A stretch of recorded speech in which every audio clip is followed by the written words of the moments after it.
I still remember the exact moment my whole life turned upside down. It was so shocking, so unbelievable, that even now my chest tightens when I think about it. One minute I was standing in my own kitchen, holding a wooden spoon, and the next minute, the man I loved, my own husband, looked me dead in the eyes and said something so cruel that it felt like the ground disappeared under my feet. The words cut me so sharply that I almost dropped the pot I was stirring. Before I continue, click subscribe and don't forget to like this video. My name is Mary and I grew up in a simple family where we learned to share everything, even our pain. We did not have much, but we had peace. We had warmth. We had joy that came from small things, like sitting outside in the evening to watch the sky change color. I went to a basic school where teachers still use chalk, and I learned how to cook from my mother, who always said food carried the spirit of the person who cooked it. When I met John, everything in my life changed. At first, I thought it changed for good. John was everything I used to pray for when I was younger. He was tall, confident, and he spoke the kind of English that made people turn to look. He had a good job, nice clothes, a strong handshake, and the kind of smile that could make you believe in bright futures. When he asked me to marry him, I felt like God had finally remembered me. But after the wedding, after the music stopped and the guests went home, the real John began to show. He liked to talk about himself all the time, about how he was the best in his office, how everyone respected him, how he was not on the same level as ordinary people. At first, I laughed because I thought he was just playing. But he was not playing. He meant every word. And soon, he started to include me in the list of ordinary people. It started small. He would taste my food and say, it's okay. One day you will learn how to cook like a real woman. Or he would hear me pronounce a word wrongly and laugh loudly as if I told a joke. When I said I wanted to start a small catering business, he looked at me like I had suggested building a spaceship. Who will buy food from you? He asked with a smirk. Just focus on the house. Leave real work for people like me. Each time, I swallowed the pain. I told myself he was stressed. I told myself marriage needed patience. I told myself maybe he did not know how much his words hurt me.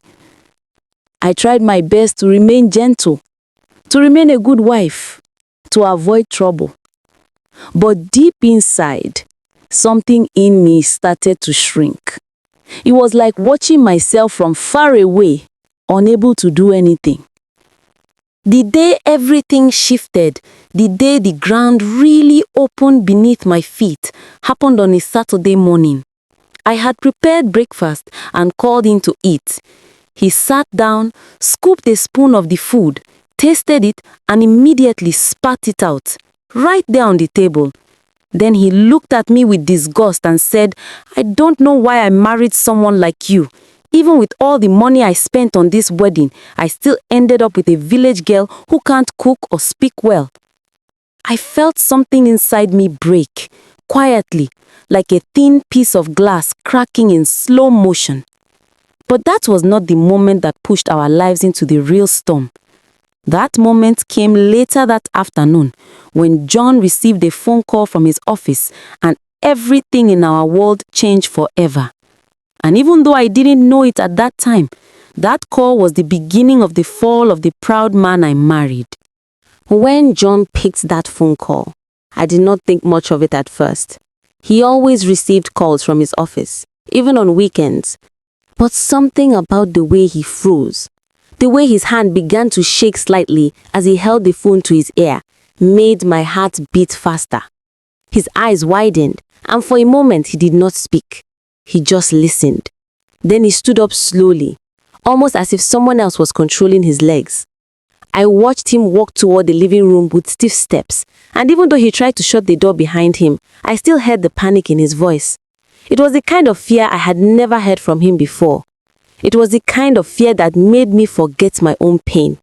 I moved closer and tried to listen, But he kept pacing around, speaking in short, sharp sentences. No, sir, I didn't know. But I submitted everything. I was not aware. Sir, please, just hear me out. The more he spoke, the more his voice cracked. When he finally dropped the phone, he placed both hands on his head and let out a sound that made my stomach sink. It was not a shout. It was not a cry. It was something between a groan and a whisper, the kind of sound someone makes when their word suddenly shifts. I stepped closer and asked softly, John, what happened? He did not look at me. He just stared at the floor. His shoulders were shaking slightly. For the first time since I married him, I saw him looking small, confused, and helpless. After a long moment of silence, he finally spoke. They said I'm under investigation. Investigation? For what? I asked, my heart thumping loudly. He swallowed hard. They said money went missing, large amounts. They said some of the documents I approved have my signature. They think I am part of it. I felt my whole body grow cold. Fraud? Missing money? Signatures? These were not small matters. This was not someone fighting in the office or someone coming late. This was serious, very serious. But you didn't do it, right? I asked carefully. He looked up at me with eyes full of fear. Mary, I don't know. I don't know anything. I just signed what they gave me because I trusted the team. My breath caught in my throat. His voice, the same voice that once mocked me with confidence, now trembled like a child lost in the market. Before I could say another word, his phone rang again. He picked it up, listened for a few seconds, then sank slowly into the chair. When he dropped the phone this time, tears gathered in his eyes. I've been suspended, he whispered, indefinitely. The room suddenly felt too quiet. I stood there, unsure what to say or do.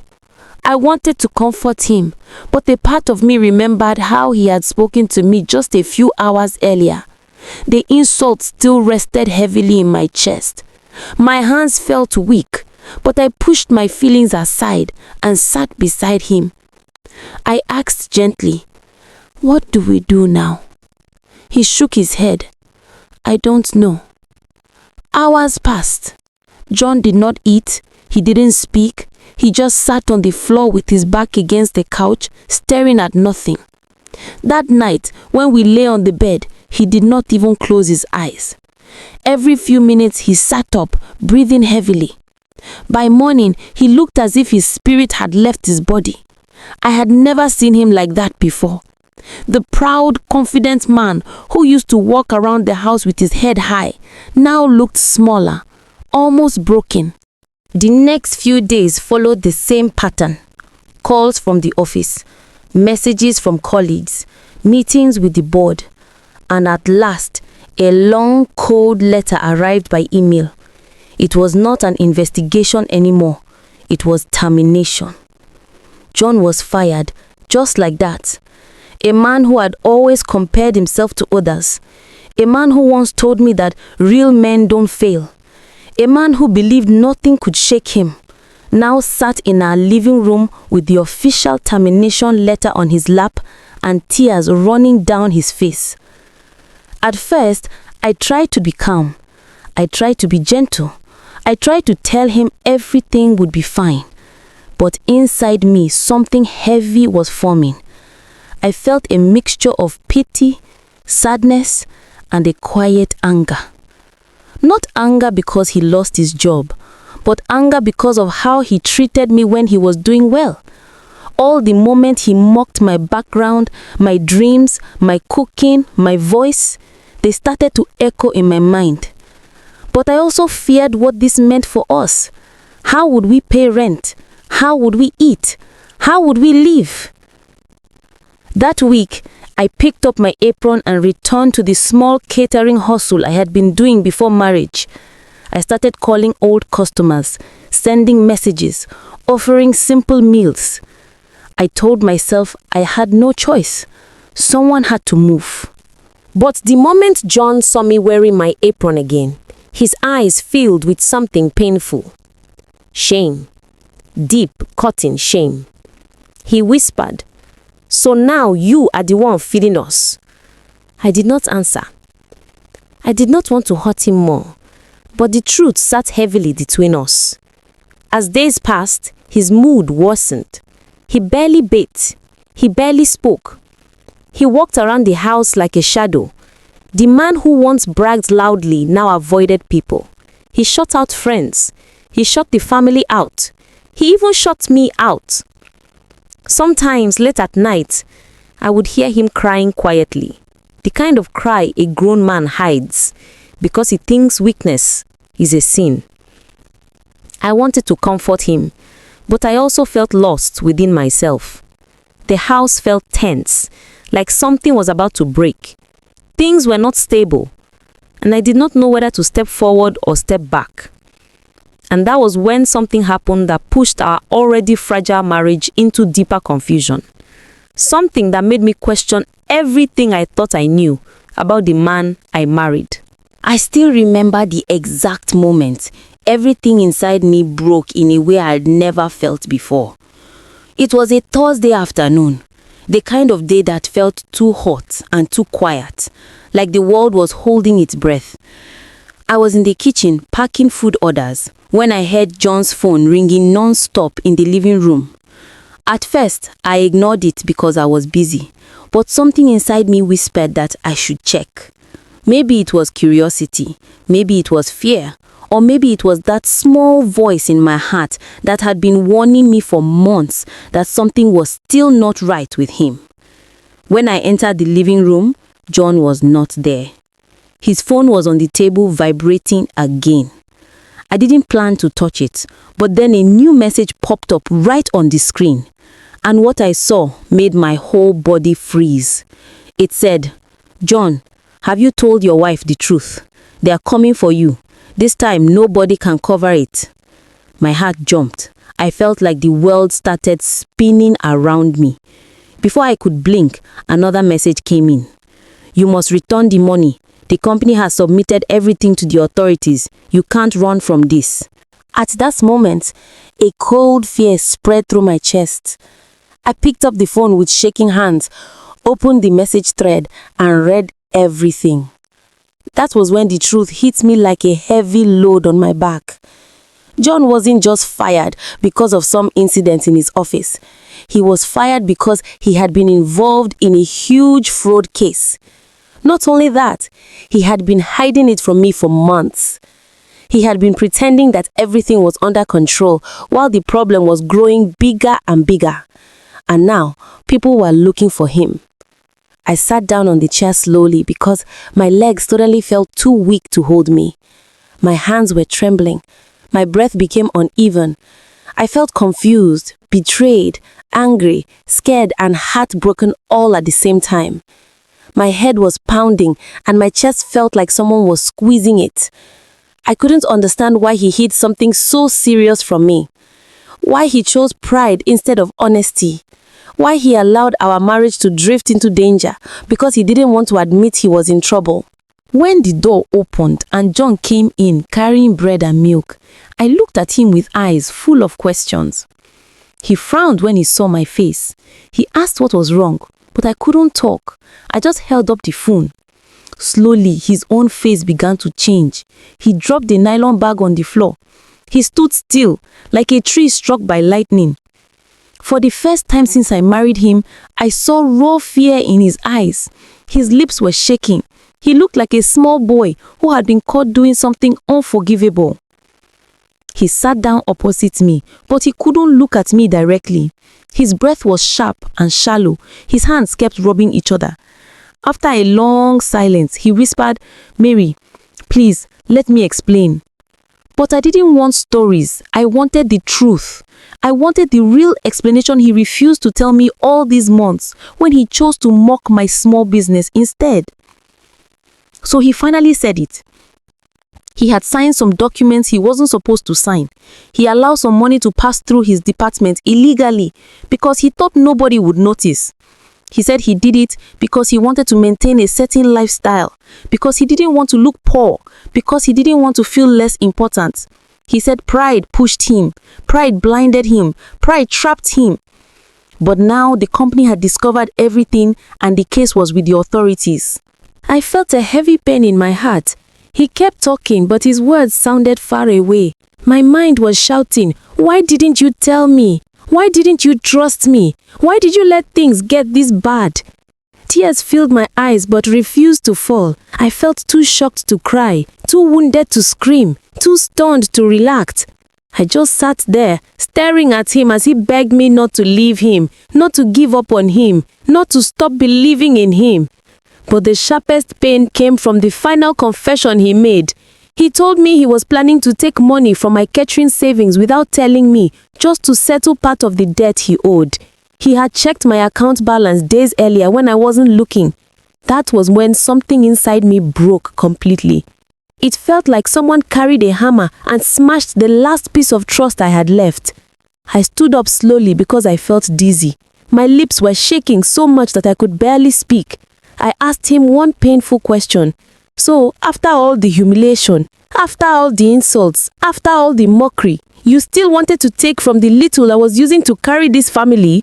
He fell on his knees. He cried, not small tears, heavy, painful tears that made his whole body shake. But his tears did not erase the damage. They did not erase the betrayal. They did not erase the fear spreading inside me like a storm. That night, I couldn't sleep. I lay awake, listening to my heartbeat pounding loud in my ears. I felt like my whole world was turning upside down. Everything I believed about my marriage was cracking open. And by morning, things became even more frightening. 3 men came to our house. They said they were investigators. And with that, my whole life entered a new level of chaos. When I opened the door and saw the 3 men standing outside, my stomach tightened so hard, I felt like I would collapse. Their faces were serious, the kind of serious that tells you something heavy is about to happen. They introduced themselves and showed their IDs. But honestly, I barely heard anything because my ears were ringing, my mind was spinning, my hands were cold, my heart was beating like a drum someone was hitting too fast. They asked for John. In that moment, everything inside me felt like it was falling apart. I turned back into the house and saw John standing behind me, frozen like a statue. His eyes were wide. His mouth was open, but no sound came out. He looked like someone whose biggest nightmare had just walked through the door. One of the officers said they needed him to follow them for questioning. They said it calmly, but the calmness frightened me more. John's legs were shaking. I could see he wanted to run, but where would he go? Everything had caught up with him. I wanted to speak, but my voice refused to come out. For the first time since we got married, I saw John truly powerless. No pride, no bragging, no insults, just fear, real fear. He slowly placed his hands behind his back, even before they asked him to. His fingers trembled so much, I felt something break inside me again. As they led him out, he turned to me with tears escaping from his eyes. He whispered, "Mary, please, don't give up on me." But I couldn't say anything back. My voice was trapped somewhere deep inside my chest with all the anger, confusion, and disappointment. The moment they drove away with him, the house felt too quiet, too empty, too heavy. I went inside and sat on the floor because my legs couldn't hold me anymore. I cried for the first time since everything started. Not small tears, long, loud, painful tears that felt like they were coming from my soul. I cried for the betrayal, the lies, the pride, the mockery, the humiliation, the broken trust, and the fear of what was going to happen next. For days, everything felt like a blur. I had to go to the station to see him. I had to meet with lawyers. I had to answer questions I didn't want to hear. I had to face people's whispers and long stares. Suddenly, I was the woman whose husband was involved in fraud. The woman whose home had become a storm. The woman who was carrying everything on her shoulders. But even with all of this, life didn't stop. Customers still called. Orders still needed to be delivered. Bills still needed to be paid. The house still needed food.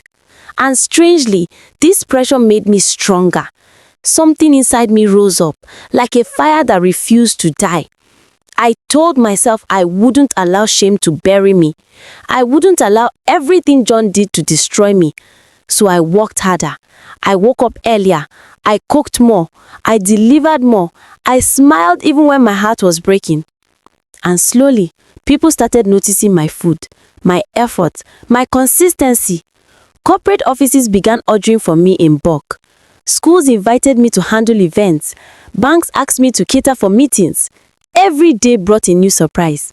Sometimes, at night, I lay on the bed alone and thought about how life had turned everything around. The man who mocked my humble background was now depending on the same small cooking hustle he once insulted.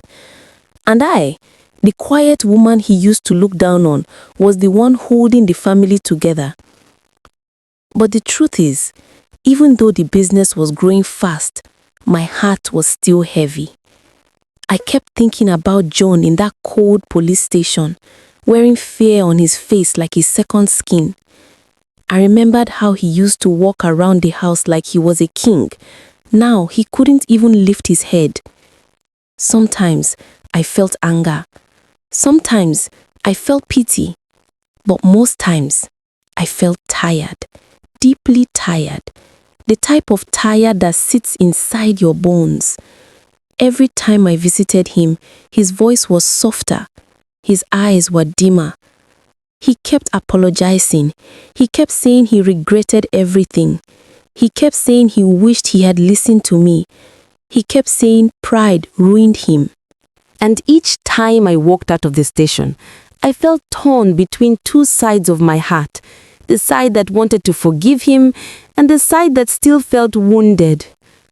Weeks passed, and then one day the lawyer told me something that shocked me so deeply I couldn't breathe for a few seconds. John might be coming home soon.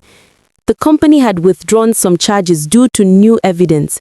The fraud involved several departments, and they discovered John wasn't the mastermind. His punishment would be lighter. He will be released soon. That night, I couldn't sleep. I kept staring at the ceiling, wondering what our home was going to look like when he returned, wondering who he would be after everything, wondering who I had become.